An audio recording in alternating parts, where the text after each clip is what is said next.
मैं अपर्णा राजपूत, संस्कार city college of education Rajnandgaon.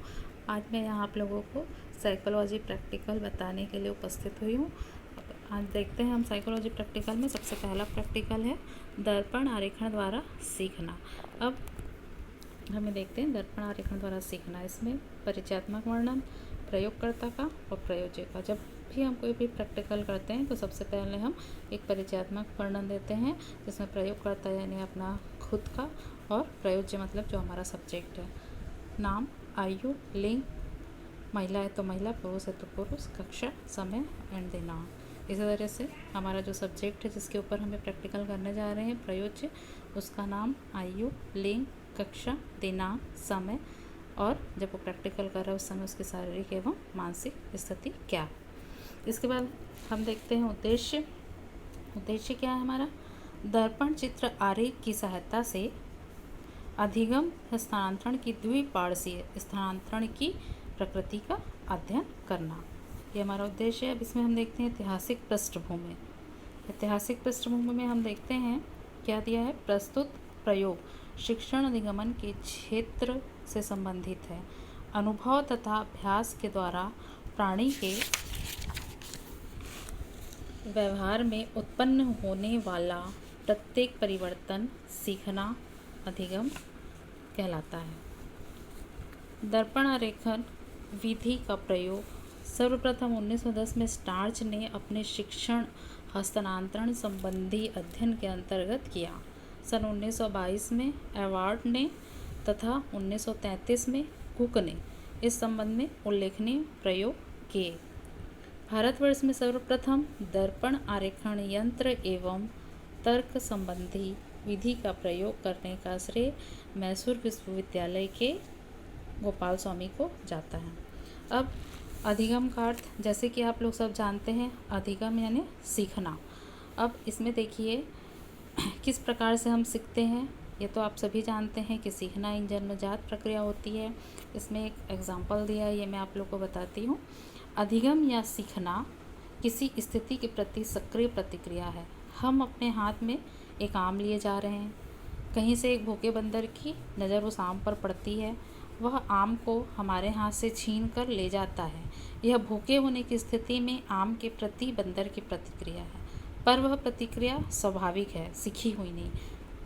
इसके विपरीत बालक हमारे हाथ में आम देखता है तो वह उसे छीनता नहीं, वरन उसे हाथ फैलाकर मांगता है। आम के प्रति बालक की यह प्रतिक्रिया विपरीत है।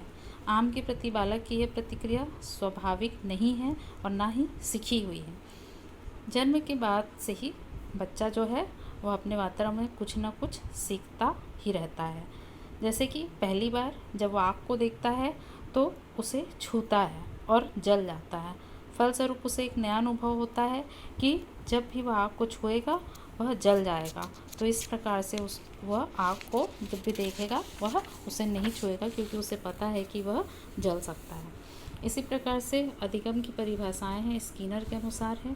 सीखना व्यवहार में उत्तरोत्तर सामंजस्य की प्रक्रिया है। क्रो के अनुसार सीखना आदतों, ज्ञान और अभिवृत्तियों का अर्जन। अब हम देखते हैं अधिगम स्थानांतरण का अर्थ, meaning of transfer of learning. अधिगम स्थानांतरण क्या होता है? सीखने की क्रिया या प्रशिक्षण के स्थानांतरण से अभिप्राय किसी सीखी हुई क्रिया या विषय का अन्य परिस्थितियों में उपयोग करने से है।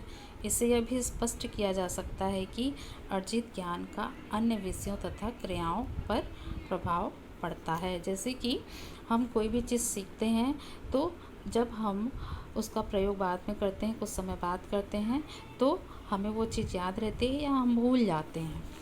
जैसे कि अधिगम या प्रशिक्षण स्थानांतरण किसी सीखी हुई क्रिया या विषय का सीखने से उपलब्ध होने वाला ज्ञान या किसी कार्य का दूसरी परिस्थिति में प्रयोग करना। जैसे बालक विद्यालय में अंग्रेजी पढ़ना सीखता है और बड़ा होने पर दूसरों से बातचीत व पत्र व्यवहार करने में अंग्रेजी भाषा का प्रयोग करता है। बालिका निरंतर अभ्यास करके नृत्य में प्रशिक्षण प्राप्त करती है और बड़ी होने पर नर्तकी के रूप में रंगमंच पर अपनी कला का प्रदर्शन करती है। इसी प्रकार जब हम विद्यालय जाते हैं तो जोड़, गुणा, भाग आदि सीखते हैं और उस ज्ञान का प्रयोग हम बाजार में चीज़ें खरीदते समय करते हैं। अब हम देखते हैं अधिगम स्थानांतरण की परिभाषाएं।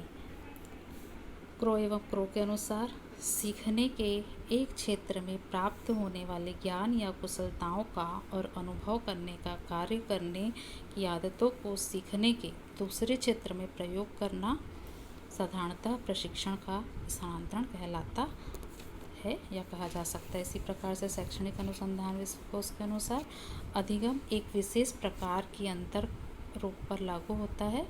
इसमें अधिगम तथा परीक्षण की दशाओं में बहुत समानताएं रहती हैं। इसके बाद हम देखते हैं अधिगम स्थानांतरण के प्रकार। अधिगम स्थानांतरण के प्रकार 3 प्रकार होते हैं। पहला धनात्मक अधिगम, दूसरा ऋणात्मक अधिगम और तीसरा शून्यात्मक अधिगम। धनात्मक अधिगम क्या होता है? जब धनात्मक अधिगम से अभिप्राय है पूर्व ज्ञान या अनुभवी अधिगम की समस्या को हल करने में सहायक होता है। उदाहरण, गणित का उपयोग बाजार में सामान खरीदते समय किया जा सकता है। ऋणात्मक अधिगम जब पूर्व का अनुभव भविष्य की समस्या के समाधान में बाधा पहुंचाता है, तब ऋणात्मक अधिगम होता है। जैसे दाएं हाथ से लिखने के पश्चात बाएं हाथ से लिखने में कठिनाई या परेशानी होती है। इसी प्रकार से हम देखते हैं शून्यात्मक परीक्षण। पूर्व में सीखा गया ज्ञान भविष्य में सीखने में वाले ज्ञान में ना ही कोई प्रभाव डालता है और ना ही कोई बाधा डालता है, उसे हम कहते हैं शून्यात्मक परीक्षण। जैसे संगीत के ज्ञान का गणित के ज्ञान में कोई प्रभाव नहीं पड़ता। इसके बाद हम देखते हैं अगला समस्या। अब समस्या क्या है? प्रयोज्य को एक हाथ के द्वारा अर्जित ज्ञान कुशलता का प्रभाव दूसरे हाथ की कार्य कुशलता पर भी पड़ता है। अब परिकल्पना, किसी कार्य के अंतर्गत एक हाथ द्वारा अर्जित कार्य कुशलता का प्रभाव दूसरे हाथ की कार्य कुशलता पर धनात्मक रूप से पड़ता है। अब जब हम कोई भी प्रैक्टिकल करते हैं तो सबसे पहले हम चर लेते हैं, जैसे कि स्वतंत्र चर, आश्रित या परतंत्र चर। अब हमारे इस प्रैक्टिकल में स्वतंत्र चर क्या है? दर्पण में प्रतिबिंब सितारे का चित्र। परतंत्र चर प्रयोज्य के द्वारा किया गया रेखांकन कार्य, समय व अशुद्धियाँ, ये हमारे परतंत्र चर। अब उपकरण, इसमें हम देखते हैं कि जब हम मिरर ड्राइंग, दर्पण आरेखण का प्रैक्टिकल कर रहे हैं तो हमें कौन कौन से उपकरण चाहिए। तो इसमें हम देखते हैं नेशनल साइकोलॉजिकल कॉरपोरेशन आगरा द्वारा अभिकल्पित व निर्मित 5 प्रकार के दर्पण आरेखण चित्रण यंत्र उच्च कोटि के हैं। इसमें प्रयुक्त सामग्री व इसके निर्माण में प्रयुक्त अभियांत्रिकी तकनीक कौशल भी उच्च व उन्नत मानकों के अनुरूप है। इसका स्वरूप सुंदर व कार्य प्रणाली तथा प्रयोग सरल है। अब ये 5 यंत्र कौन कौन से होते हैं ये हम देखते हैं।